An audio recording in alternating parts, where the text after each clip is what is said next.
What's going on, everybody? How we doing today, guys? I hope everybody is doing well on this Tuesday afternoon. I hope everybody is staying safe as they possibly can.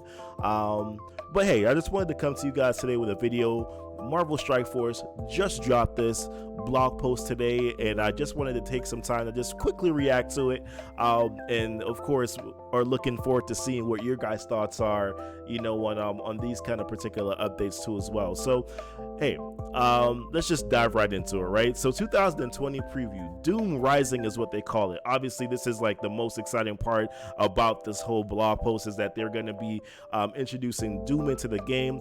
We know that he has been rumored for a long while. It's been out there. I know right now Tony Scangeli is probably over the moon and happy about the fact that that Doom is gonna finally be entered into the game. So Tony, congratulations. I'm happy for you, and I'm happy for the entire Marvel Strike Force community, and what this can mean for them. I'm super excited about Doom. I love Doom, and I hope that they do him justice in this new upcoming year. So let's actually jump right into that. We can talk about Iso-8s, we can talk about real-time PvP, we can talk about those other things a little bit later on, but I really just want to kind of dive right into how you're going to be able to get Doom, right? So first and foremost, it's going to be Dark Dimension. Right now, as you can see, it's going to be Dark Dimension 4. Dark Dimension 4, of course, is a 4th edition of Dark Dimension. It's looking to be the most challenging yet. I mean, more challenging than DD4. Jesus. What, you getting one-shotted? Whatever. Let's move on. It's looking to be the most challenging yet, with some equally impressive rewards. The reward for completing Dark Dimension 4 will be a playable version, oh my goodness, of none other than Devious Dr. Victor Von Doom. Let's go! As with the other Dark Dimensions, there will be much fanfare and a host of goodies for everyone associated with the first player to clear Dark Dimension 4. So Tando Mac, go ahead, do your thing again. So the requirement for the characters to participate will be the forthcoming Gear Tier 15. Oh my god.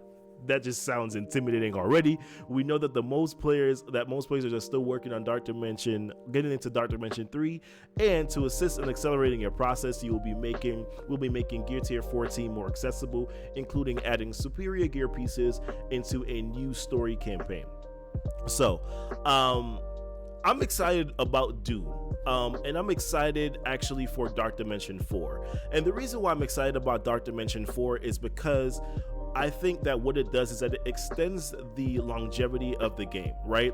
It gives you something more for, obviously, yes, it's something more for those who have not done Dark Dimension 3 yet.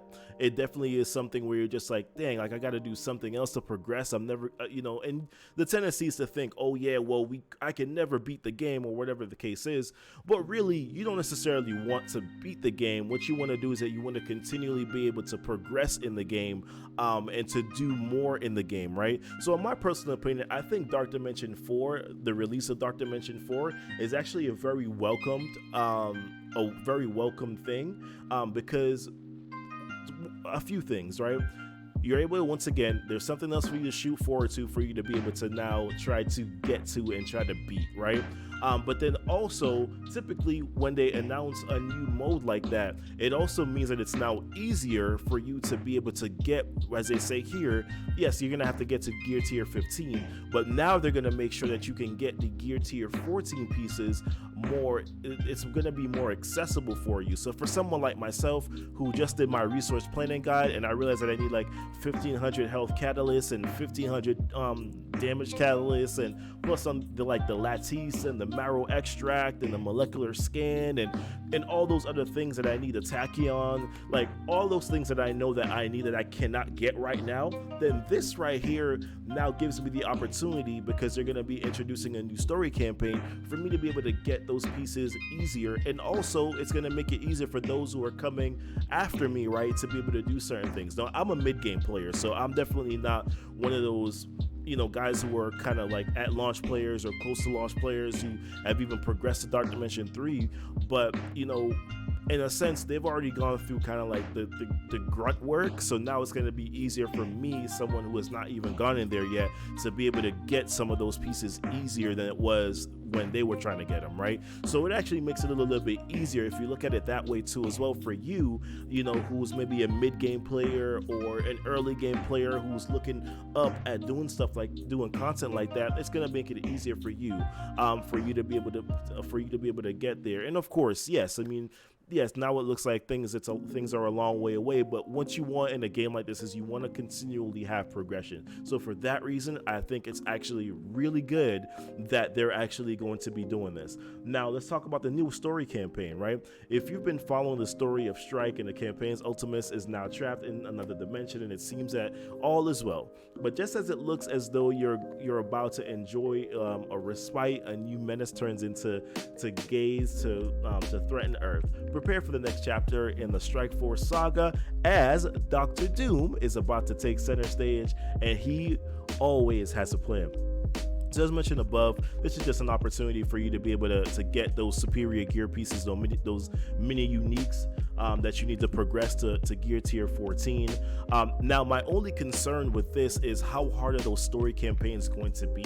Is it going to be like Nexus? Is it going to be like the Nexus where it's hard? Well, it's not as hard to progress through Nexus, the new Nexus chapter 8, but is it going to be like Villains chapter 7 or Villains or Heroes chapter 7, where it's going to be infinitely harder than the previous chapter was? That is my only concern, and that would be my only drawback to say, okay, well, is this really going to be worth it moving forward? But once again, I think them adding this to the game is going to make it better, moving forward. I think for the game to progress and for there to be better opportunities for you to always, feel progression. I think it's great for late game players, right? Because now you're like, okay, well, I finished Dark Dimension 3. What do I do now? Now it gives them another node, another mission for them to progress to and to move forward in. I think it's really good for the game overall. It does kind of separate a little bit of it does kind of heighten the gap a little bit, heighten the threshold a little bit, but I think it's really good in my personal opinion. That's just me.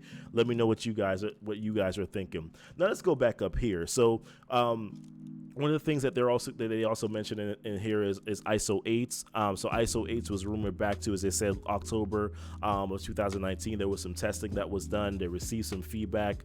They said that the team took them seriously. Okay, so much that we significantly continue to overhaul the system. We recently wrapped up a second closed beta test of Iso-8 with 100 players. It's a decent size of players to figure out some things with. And of course, they took some valuable feedback to make the feature even better. So obviously, of course, we know that the new progression system will allow for you to further upgrade your character stats and actually customize them by choosing classes. We previously published a preview of the current iteration of this feature with additional details. And if you guys don't remember, you guys remember seeing this right here. This is kind of like the recent post that they mentioned, and I'll put a link as well to this new update in the description too as well, just so that you guys can see it. But this was the initial kind of like post where they had the preview and the play test, and you kind of got a little bit of a visual, even though it's a work in progress, of what Iso-8 would look like. Now, for me, once again, like my biggest issue is, how are they going to make Iso-8 available? Is it going to be, is it going to be a price tag on it? Is everyone going to have accessibility to it through a campaign? Is that going to also be a part? Is there going to be another challenge introduced for that campaign to be able to get Iso-8 as well? That's just a little bit of my concern. They're going to be bundled with a new Iso-8 campaign with its own energy. Yes, but like how hard and how difficult is that campaign going to be with so that's just my only concern when it comes to Iso-8. But for those who have been looking for Iso-8, it looks like we're actually going to be getting it this year. I wasn't sure, so I'm actually happy to hear that we're actually going to be getting that this year. The real-time PvP competitive mode.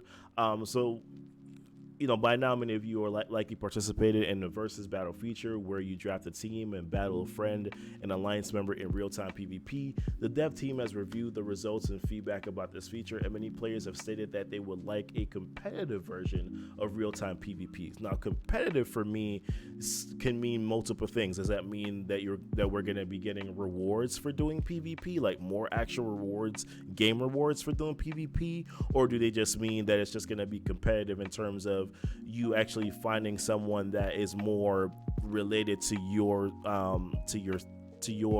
sort of power ability, right? And it kind of seems like that's the direction that they're going in, because they said that we're happy to announce that the production has started as a real-time PvP competitive mode where there will be actual words involved. This will include a matchmaking system to allow you to jump into battles quickly with an opponent of relatively similar status. So obviously it seems as if though that really what it is that you're going to be able to do quick matchmaking. It's going to be quicker for you to be able to get into PvP and for you to do PvP, which I think is good. I think that that's overall good. I'm personally not a big PvP guy, so if you're a big PvP guy or gal, then this is actually really good for you, and I think this actually bodes well, for you being able to do PvP faster, because there actually be like a matchmaking system. Kind of sounds like you entered into like the like an online Madden room or NBA 2K where you're kind of like you get in and you're just then you're like paired up with someone that's like similar to your abilities.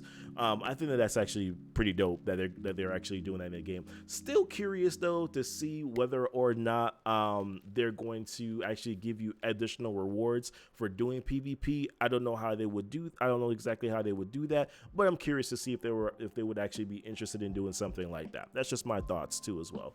And of course they mentioned a little bit further down here too as well that they're going to try to improve the drafting.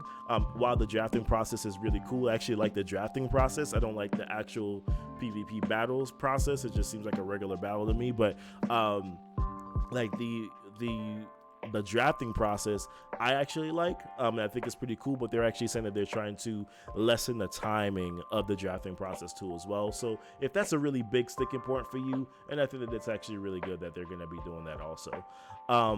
Further down here, we already addressed the story campaign, but they also mentioned that there are going to be more challenges, the 2 additional challenge tiers that are going to be introduced with increasing rewards. Super cool about that. I'm excited about that too as well. I think once again, I have not completed and maxed out all of my challenges, but once again, being able to add other features to the game to at least give you something to progress towards, I think is very good. My only biggest issue is if they just make it out of this world and it becomes like, what the heck, I don't even want to do this anymore. Raid difficulty selected for Greek raids, I'm very iffy about this one too as well. Alpha, beta, I personally think that alpha and beta are okay. I don't really struggle with those, but there are some nodes that are a little bit difficult. The one that I'm just like, what the heck, gamma raids? Why are we going bigger on gamma raids? Gamma raids is already rancid enough. Like, why are we going to increase gamma raids? That's just a personal thing for me. I hate gamma sucks. So let's move on. So of course they talk about other features too as well that they're going to be making some improvements on. Not to make light of it, but they finally actually addressed that they have an audio issue. That's thank you guys for actually mentioning that. They said that they know that there's additional issues and that we'll focus more attention in this area moving forward, whatever that means. Hopefully that actually means something good, that they're actually going to be fixing it. I turn my sound off in the game and it still comes on sometimes. It kind of stopped, but either way, like the sound is still a little bit off. Like Rocket will finish his attack and you're still hearing him go, ah, you're like, dude, like you stopped a long time ago. But whatever, let's move on. Blitz adjustments. So while Blitz is a great mode to flex the might of your entire roster, there are several parts of which we would like to improve. First, we're updating and flattening the reward structure for Blitz. Rank rewards will have less variance in how many shards players in the top brackets will earn. Okay. Players in the top percentile brackets will earn more shards than they currently do. Okay, so we're flattening it, but then we're giving the top percentile brackets more. Okay. Second, to give players more flexibility in their day, we're limiting the number of free refreshes. each character can get in a 24-hour period. So that's a little concerning to me, because now you're essentially saying that you're lessening the amount of refreshes that someone can get. So no more 2-hour cooldown is what I'm assuming. So I'm curious as to how they're gonna be, they're gonna make those cooldowns go now. Now that probably might make things a little bit better for everyone, because then that means that if someone is able to, just because somebody's able to blitz more often every 2 hours, it shouldn't give them an advantage over someone like myself who maybe doesn't have the time to blitz. So maybe that might actually work out in our favor, in other people's favor. It actually might work out too as well in maybe the lower, like someone who's like just entered the game and not able to do as much blitzing because they don't have as many teams. Maybe it actually benefits them too as well. But third, we're revisiting our point calculations to significantly increase the value of winning matches. That's big. That's big, because I'm someone that pretty much wins like 20 to 25 matches at each blitz rotation. So now if I'm actually going to be able to get more out of actually winning matches, then that's going to actually it's going to increase my incentive to wanting to blitz and to make sure that I actually blitz. So I think that's a big deal, and somewhat reduce the points earned for taking on extremely powerful opponents. Now this may affect like the whales, right? That may affect the whales and affect those who have like these really, really high powered rosters. Kind of an issue I can think that can pose. But then again, at the same time, if you're in the top percentile brackets, you're still going to earn more shards. So it's almost like they kind of like made this, they did this, and then they were just like, well, we got to kind of fix that, or if we're gonna do this, then we got to at least make this different. So it seems like it seems like it's bad for whales, kind of, sort of, not really, but I think still overall that it's better if they're able to flatten the curve and make it a little bit more evened out for people to get more shards. I think that's a good thing. We're also looking at ways to reduce overall time spent in blitz, which I think is the reason why they've done this like 24-hour period where they're doing less refreshes. That's my thoughts.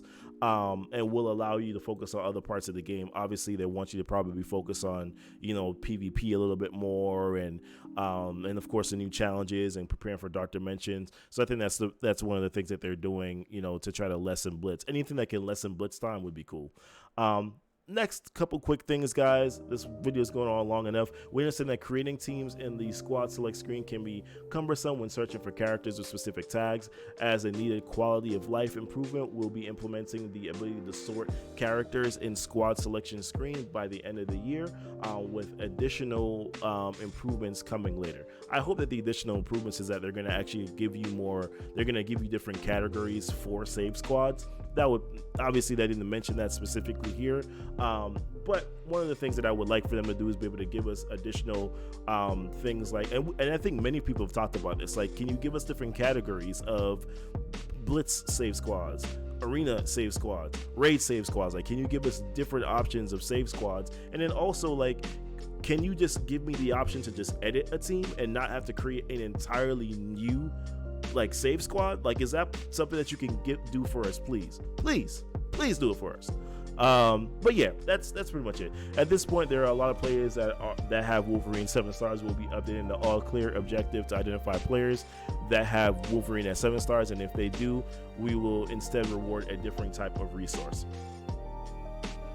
Finally, but this is vague, so we'll table that for a different time. But quick summary: there are even more features, characters, and improvements on the way that we're not able to talk about just yet. So there's something we're looking for, not mentioned here. It doesn't mean that it's absent from our radar. We'll continue to have an open line of communication with you and post regular updates on our progress. Thank you for playing our game. We're excited to take you on this journey together, and we hope you're happy, healthy, and safe in 2020. So overall, guys, I think this is actually a really good list of improvements that they're going to be making. Obviously, I'm really excited about Doom and Doom coming to the game. I'm really curious about the new story campaign and how they're going to make superior gear pieces, you know, more available to characters. The raid selector difficulty aspect, I'm not really crazy about it, but I can see how it can be really good for, you know, late game players. Blitz adjustments, you know, I think could be good too as well. And of course, we're definitely all interested in seeing what Iso-8s are going to do. But otherwise, guys, thank you so much for watching the video. I appreciate it. If you like the video, please hit the subscribe button down below. Obviously, too, as well, you can catch me on Twitch. I'll be on Twitch Tuesday through Fridays. Sometimes on Mondays, I'm on Legendary Mondays. So you can catch me there too as well. But really appreciate it, guys. Thank you guys so much for tuning on in. Let me know what you guys think about these new blog posts. It's a massive one. I know this video is long, but it's a massive post. So we had to talk about a lot of things here. But thank you guys so much. Really appreciate it. The links will be down below to this post too as well, just in case you want to go take it and read it for yourself. But thank you guys again so much. Appreciate you. And as I say before, be happy, stay blessed, and be safe, guys. All right, have a good one.